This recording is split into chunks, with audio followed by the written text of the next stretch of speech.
GST पर मोदी सरकार का बड़ा फैसला। अब सिर्फ 2 स्लैब लागू होंगे। 5% और 18% स्लैब लागू होगा। 22 सितंबर से नई घोषणाएं लागू होंगी। तो बड़ा फैसला जीएसटी पर मोदी सरकार का। अब 2 स्लैब किए गए हैं, केवल 2 स्लैब लागू होंगे। 5% और 18% स्लैब लागू होगा। अब इसके बाद किस चीज पर राहत मिलेगी और किन किन चीजों पर दाम घटेंगे, ये तमाम अहम सवाल है, क्योंकि बड़ी राहत के तौर पर इस फैसले को देखा जा रहा है। 22 सितंबर से लागू होंगी नई घोषणाएं। सभी फैसले सहमति से लिए गए हैं, तो ये बड़ा फैसला इसे कहा जा सकता है। जीएसटी पर 2 स्लैब किए गए हैं और जैसा कि अंदाज़ा लगाया जा रहा था कि 5 और 18% स्लैब लागू होगा और उसके बाद कहीं ना कहीं राहत मिलते हुए लोगों को नजर आएगी। अब इस पे इसके बाद जीएसटी के स्लैब्स लागू होने के बाद अब सवाल एक कौतूहल का विषय बन गया है कि किस पर राहत होगी, किस चीज़ पर कहीं ना कहीं लोगों की जेब पर बोझ पड़ेगा। ये तमाम सवाल हैं, लेकिन नई घोषणाएं जो हैं वो 22 सितंबर से लागू होंगी। लग्जरियस आइटम्स को लेकर भी कुछ 40% का कर लगेगा। टोटल टीवी के एसेट एडिटर प्रदीप कुमार हमारे साथ हैं फोन लाइन पर। ज्यादा जानकारी के लिए इसी दिन का रुख करेंगे। प्रदीप जी, जीएसटी को लेकर लगातार जो नजरें थी वो बनी हुई थी कि बैठक में फैसला आएगा, और अब फैसला आया है, 2 स्लैब लागू होंगे। क्या कुछ परिवर्तन होगा, कितना प्रभावी फैसला, कितनी राहत, किन किन चीजों को एफरकेट किया गया, विस्तार से बताएं। देखिए, जीएसटी काउंसिल की 56वीं बैठक आज दिल्ली में शुरू हुई और इसमें केंद्रीय वित्त मंत्री निर्मला सीतारमण की अध्यक्षता में कई प्रस्तावों पर मोहर लगी है। खास बात यह है कि जो इस बैठक में शामिल रहे हैं अलग अलग राज्यों के जो वित्त मंत्री, उसमें कई जो राज्यों के वित्त मंत्री उनके बयान आए हैं। उत्तर प्रदेश के वित्त मंत्री का बयान, उसमें उन्होंने जानकारी दी है कि अब सिर्फ 2 जीएसटी स्लैब होंगे, जो 5% और 18% होंगे। मतलब अब 12% और 28% के जीएसटी स्लैब को खत्म कर दिया गया है और इसमें शामिल ज्यादातर चीजें सिर्फ मंजूर किए गए 2 टैक्स स्लैब के अंदर वो आ जाएंगी। इसके चलते कई सामान सस्ते हो जाएंगे। इसके अलावा ये भी जानकारी मिली है, जो हिमाचल के जो वित्त मंत्री हैं उनकी ओर से भी बयान आया इस बैठक के बाद, क्योंकि वित्त मंत्री निर्मला सीतारमण की एक प्रेस कॉन्फ्रेंस अब से कुछ देर बाद हो रही है, लेकिन इस बीच जो हिमाचल प्रदेश के मंत्री राजेश धर्मानी ने बयान दिया, वो ये बयान दिया कि अब 3 स्लैब होंगे, प्रभावी रूप से 5% और 18%। 12% और 28% को समाप्त कर दिया गया है। वहीं विलासिता की वस्तुओं पर 40% कर लगेगा।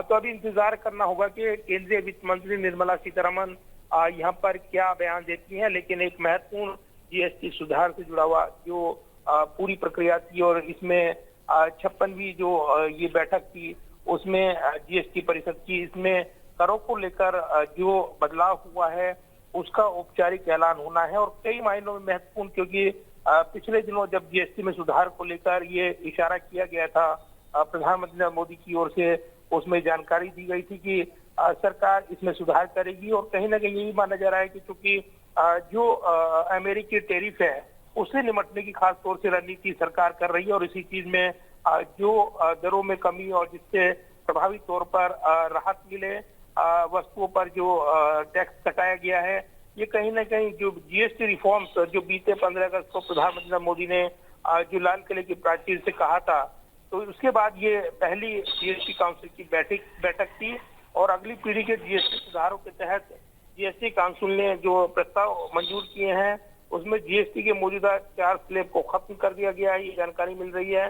12%, 28% वाली कैटेगरी खत्म हो गई है। इसके बाद 12% स्लैब में शामिल करीब 99% सामानों को 5% के स्लैब में डाला जा सकता है, जबकि 28% स्लैब के जीएसटी स्लैब में शामिल चीजों को 18% के जो स्लैब में लाने का निर्णय लिया गया है, ऐसी जानकारी मिल रही है, जिसका औपचारिक आधिकारिक ऐलान केंद्रीय वित्त मंत्री निर्मला सीतारमण एक प्रेस कॉन्फ्रेंस के जरिए कुछ देर बाद ही करने वाली है। प्रदीप जी, कितना बड़ा परिवर्तन आएगा इन स्लैब्स के परिवर्तन के बाद? किस तरह से देखा जाए, आम आदमी को कितनी राहत है और किस तरह से वो इस पूरे परिवर्तन को, मोदी सरकार के इस बड़े फैसले को देख सकता है?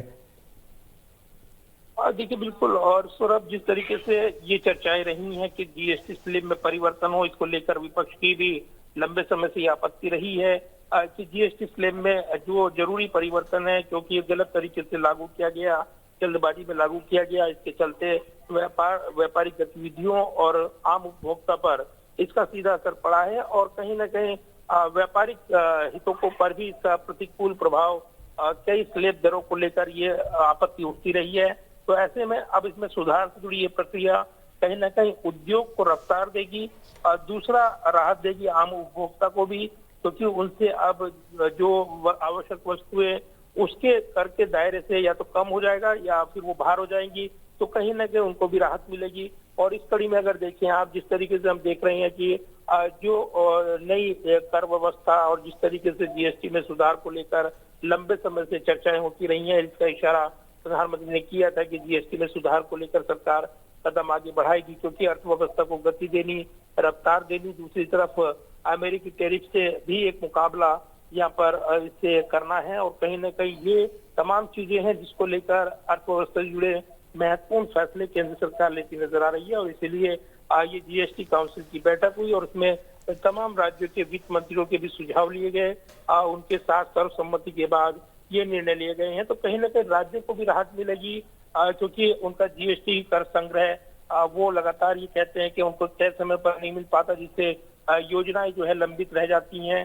दूसरा, उनको कई शिकायतें थी राज्यों को, समय समय पर वो अपनी आपत्ति दर्ज कराते नहीं हैं। लेकिन दूसरी तरफ अगर देखें तो केंद्र सरकार समय पर कर संग्रह के बाद वो राशि राज्यों को देने का प्रावधान और उनकी विकास योजनाओं को कोई रुकावट ना हो उसका भी ख्याल रखती रहे। लेकिन अब जब कर संग्रह में ये बदलाव हुए हैं, निश्चित तौर पर उपभोक्ताओं के लिए भी राहत देने वाले होंगे। दूसरा, जो उद्योग जुड़े हुए हैं उद्योग कर्मियों को भी राहत मिलेगी। कहीं न कहीं दोहरी राहत ये मानी जा रही है। तो अब निश्चित तौर पर केंद्रीय वित्त मंत्री के बयान पर नजरें लगी हैं कि वो इस जीएसटी काउंसिल के फैसले के बाद क्या बयान देते हैं। प्रदीप जी, लग्जरी वस्तुओं पर 40% कर लगेगा, इसको किस तरह से देखा जाए? कहा जा रहा है कि कार, टीवी, एसी सस्ते होंगे, ऐसा अंदेशा लगाया जा रहा था। जो आम लोगों की मिडिल क्लास फैमिली की सबसे बड़ी मूलभूत ज़रूरतें भी होती हैं, क्या जो लग्जरियस आइटम है 40% टैक्स की बात जो की जा रही है, क्या ये उस दायरे में आते हैं? देखिए, ये देखना होगा सौरभ की पूरी तरीके से फैसले में क्या निर्णय लिया गया है, क्योंकि टैक्स स्लैब में कटौती यहाँ पर और जो दोहरा कर यहाँ पर लगा हुआ था, जिस तरीके से कई सिफारिशों को मंजूरी मिली है, एक एक पॉइंट अगर देखें तो ये निश्चित तौर पर महत्वपूर्ण रहेगा कि इसमें क्या बदलाव हुए हैं और किस तरीके से ये राहत मिलेगी। बैठक कुछ देर पहले ही खत्म हुई है और उसके बाद ये जानकारी मिली है कि मीटिंग में 5%, 18% के दोहरे जीएसटी स्लैब को मंजूरी दी गई है। साथ ही काउंसिल ने 12%, 28% स्लैब को पूरी तरीके से हटा दिया है। इसके अलावा ये जानकारी मिली है कि जो राज्यों ने सर्वसम्मति से प्रस्ताव पर सहमति जताई है, तो ये मीटिंग कारोबारियों और आम जनता के लिहाज से अहम रही है और इसका अंदाजा इस बात से लगाया जा सकता है कि केंद्र सरकार की कैबिनेट बैठक में। प्रदीप जी, यहाँ पर आपको रोकना चाह रहा हूँ। इस बीच हरियाणा के मुख्यमंत्री नायब सिंह सैनी क्या कुछ कह रहे हैं, सीधे लिए चलते हैं, सुनवाते हैं।